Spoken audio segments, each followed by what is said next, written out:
Have you ever caught the scent of incense hanging in the air when no candle burns and no censer swings? Have you stopped mid-step, heart quickening, wondering if your mind is playing tricks or if something beyond this world is reaching toward you? At first comes the fear, the confusion, the worry that you are losing grip on what is real. But then, just beneath that fear, a quiet stirring, a whisper that perhaps this is not madness but mercy. Perhaps you are being visited. You are sitting in your room. The light from your window falls across the floor in a pale rectangle. Your phone rests on the table beside you, silent. And then it happens. The air shifts. A fragrance rises, rich and unmistakable, sweet and ancient, like the scent of burning frankincense or myrrh. You look around. There is no source, no explanation. Your pulse races. You inhale again, trying to convince yourself it is nothing. But the fragrance lingers, gentle and insistent, filling the space around you, like an invisible presence wrapping itself into the folds of your awareness. You are not imagining this. You know you are not. This is not random. This is not a malfunction of your senses or a stray memory surfacing from nowhere. What you are experiencing is a sacred interruption, a tender breach in the veil between the seen and the unseen. Heaven does not always announce itself with thunder. Sometimes it arrives as a scent, as a whisper, as a thread of beauty woven into the ordinary fabric of your day. The fragrance of incense is one of the oldest languages of worship, carried up through centuries of prayer. And when it appears without earthly origin, it carries with it a message. You are being called to attention. You are being reminded that you are not alone in this room, in this moment, in this struggle. The air around you is thick with the presence of the holy, and you have been given the grace to perceive it. Saint Seraphina, who walked the narrow path of devotion and whose heart burned with love for the mysteries of God, once said, "The fragrance is the breath of angels mingling with our own." She knew this truth not from theory, but from encounter. She stood in her own small chapel, weary and uncertain, when the scent of roses filled the air in winter. She understood then what you are beginning to understand now. These moments are not accidents. They are appointments. In the unseen realm where angels move and where grace flows like a river of light, your soul has caught the attention of those who watch over you. When you smell incense without earthly cause, it is because the veil has thinned. It is because an angel has drawn near, carrying with them the fragrance of the heavenly courts. In those courts, worship rises continually, like smoke, like perfume, like the prayers of the saints mingled with the adoration of beings who never cease their song. And sometimes in moments of divine kindness, a trace of that worship spills over into your world. It touches your senses, it marks the air you breathe. It says to you, without words, that you are seen, you are known, you are accompanied. This is not a moment to fear. This is a moment to receive. The mechanics of grace are mysterious, but they are real. Your soul, whether you realize it or not, has been crying out. Perhaps in words, perhaps in silence, perhaps in the groaning, too deep for language. And the response has come. Not always in the way you expect, not always in answers or solutions, but in presence. In the quiet assurance that the sacred has not forgotten you, that even now in your weariness or confusion or longing, you are held within the gaze of the divine. The incense is a sign of that gaze. It is the fingerprint of heaven pressed into the moment. Are you beginning to see why this has happened to you? Why now, in this season of your life, the fragrance has come. It is because you have been chosen, not for your strength, but for your openness. Not because you have arrived, but because you are willing to be found. The world tells you that only the strong are noticed, only the loud are heard. But the kingdom of heaven operates by different rules. It seeks out the quiet ones, the uncertain ones, the ones who sit alone in their rooms and wonder if anyone is listening. You have been noticed because your heart is tender, because your spirit, even in doubt, still reaches. That reaching is what draws heaven near. You may feel weak, you may feel small, you may look at your life and see only what is lacking, only what has not yet come to pass. But this is the sacred inversion.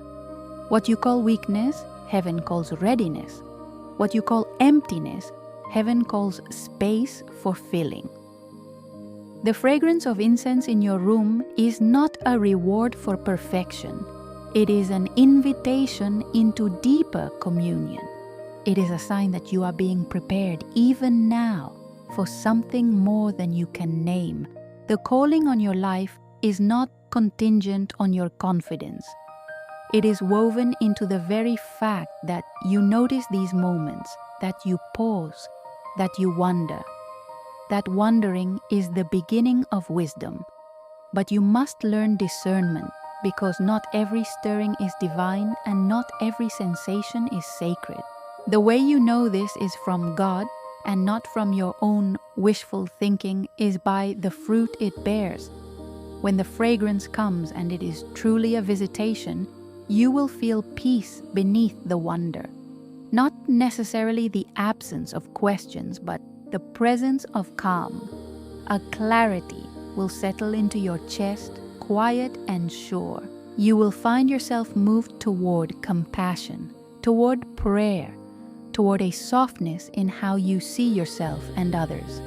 If the experience leaves you anxious, grasping, obsessed with signs and wonders for their own sake, then you must step back and realign. But if it leaves you humbled, grateful, more aware of God's nearness than of your own importance, then you are on solid ground. The divine touch always leads you deeper into love, never further into fear. When the fragrance comes again, and it will come again if you remain attentive, there is a simple prayer you can offer in silence. You do not need elaborate words. You do not need to perform.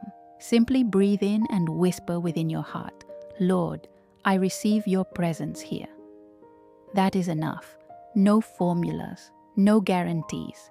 Just a quiet acknowledgement that you are willing to be met, that you are opening yourself to what is being offered. This small phrase becomes a tether, a thread connecting your awareness to the awareness of heaven. It does not control the experience. It does not summon anything. It simply says yes. You are not praying into a void. You are not hoping against hope that someone might hear. The holy beings who have gone before you, who now stand in the unshakable light of God's presence, are aware of your struggle. They see the nights you cannot sleep. They see the questions you carry. They see the small sacrifices you make that no one else notices. Saint Seraphina herself, along with countless others whose names you may never know, intercedes on your behalf. They do not watch from a distance with cold detachment. They are bound to you by love, by the shared journey of faith, by the mystery of the communion of saints. When the incense rises in your room, it is as if their prayers and yours are mingling, as if the boundary between earth and heaven is momentarily dissolved, and you are breathing the same air. Every time you choose kindness when bitterness would be easier, heaven takes note. Every time you forgive in secret, every time you hold your tongue when anger burns, every time you kneel in your heart, even when your body is too tired to kneel. In fact, these acts are recorded, not in a ledger of judgment, but in the memory of love. They are treasured. They matter. The world may never applaud them, no one may ever know, but they are seen. They are woven into the fabric of your soul, shaping you into the image of the one who also suffered in obscurity, who also gave without recognition, who also loved when it cost everything. The fragrance of incense is a reminder of this hidden economy of grace. It tells you that your faithfulness, however small it feels, is part of something vast and eternal. Are you beginning to see how this changes everything? How the sudden scent in your room is not just a curiosity, not just a strange occurrence to be explained away or forgotten, but a doorway into deeper communion with God, a doorway into a life lived with awareness of the sacred, woven into every moment. You do not need to leave your ordinary days behind. You do not need to flee to a monastery or abandon your responsibilities. The call is to recognize that the ordinary is already shot through with the extraordinary, that grace is already moving in the mundane, that the divine is already present in the details. The incense is teaching you to notice. It is training your senses to perceive what has always been true, but what you have too often overlooked. This is the transformation. You are not the same person you were before the fragrance came. You cannot be.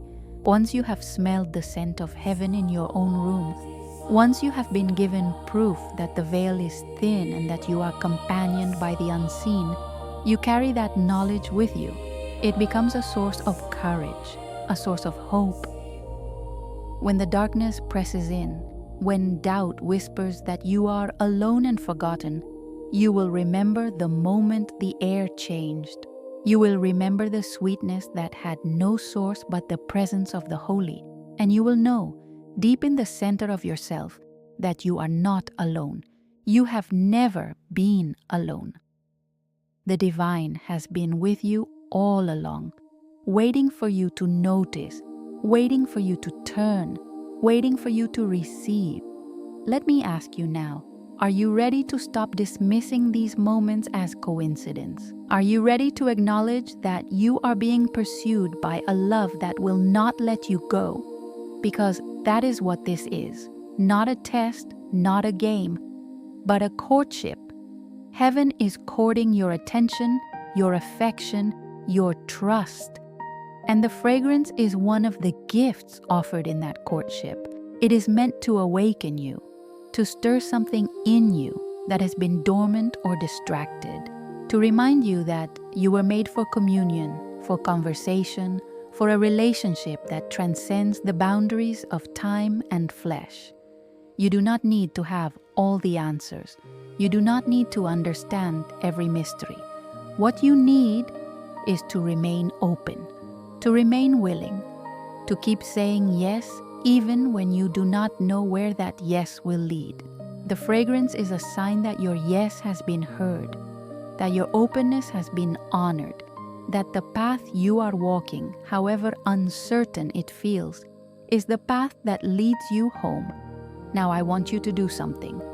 I want you to leave a comment below and tell me, have you ever experienced the scent of incense or another unexplained fragrance?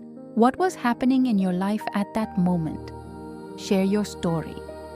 Let others know they are not alone. Let your testimony encourage someone who is just beginning to wake up to these realities. This is how we strengthen one another. This is how we build a community of those who see and those who are learning to see. And if this message has stirred something in you, if it has given you language for an experience you could not name, then subscribe to this channel. There is more to come, more teachings, more wisdom from Saint Seraphina and the saints who have walked this path before us. You need these teachings. You need this guidance. Do not wait. Do not assume you will remember to come back later. Subscribe now. Let this be part of your formation, part of your awakening. And if you know someone who needs to hear this, someone who has been confused or frightened by their own spiritual experiences, someone who feels alone in their seeking, share this video with them. Send it to them today, not tomorrow, today. Because they are waiting, whether they know it or not, for a word that will help them make sense of what they are experiencing. You could be the one who delivers that word. Do not underestimate the power of your obedience in small things. The fragrance of incense is a gift. Receive it as such.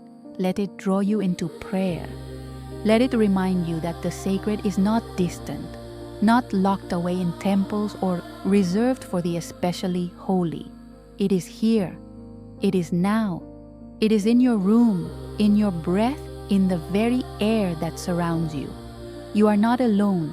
You are not forgotten. You are seen, known, loved, and called. Walk forward in that truth. Let it change how you move through your days. Let it change how you see yourself and how you see the world around you. Take a moment now, even before you move on to the next thing, and pray. Not out loud if you do not wish, but in the quiet of your heart. Acknowledge what has been stirred in you. Thank God for the fragrance. Thank Him for the reminder. Thank Him for the gift of awareness. And ask for the grace to remain attentive, to remain open, to remain willing to be met in the moments when heaven breaks through. That is the prayer that changes everything. That is the prayer that keeps the door open.